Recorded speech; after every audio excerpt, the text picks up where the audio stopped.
Ukraine has weathered revolution and war, a country beset by economic and existential threats. So it is with shock and bewilderment that the country finds itself at the center of an American presidential showdown. Truth be told, I think this problem is all between the Republicans and the Democrats. These are not our problems. I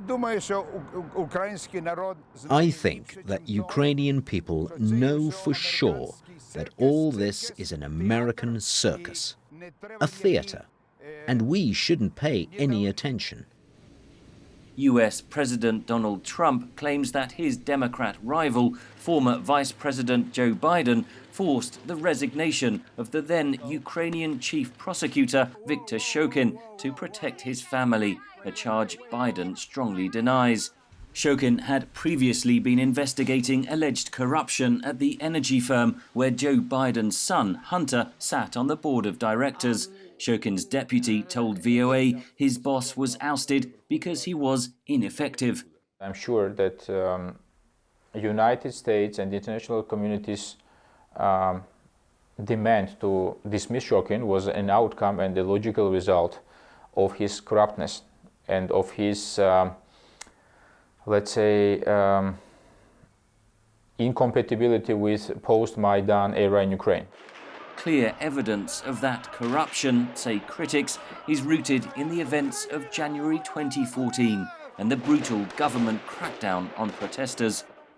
Not one person has been prosecuted over the deaths of more than 100 protesters here in Maidan Square in 2014. And for many Ukrainians, that is symbolic of the corruption at the highest level of the prosecution system.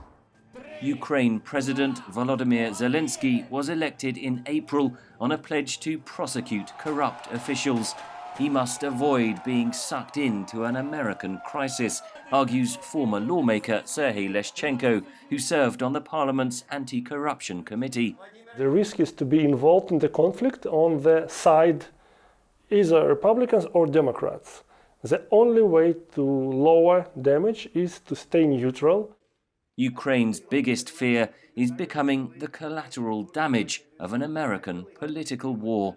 People here did think and have believed that the United States was a steadfast ally. And then when it appears that Trump was just interested in, shaking down, the Ukrainian president to dig into Biden, then it became just more sleazy politics as usual. President Trump rejects claims that he pressured Ukraine into investigating Biden. The diplomatic crisis comes as Ukraine tries to negotiate with Russia over ending the war in the eastern Donbass region. Many Ukrainians feel let down, says analyst Ilya Kusa.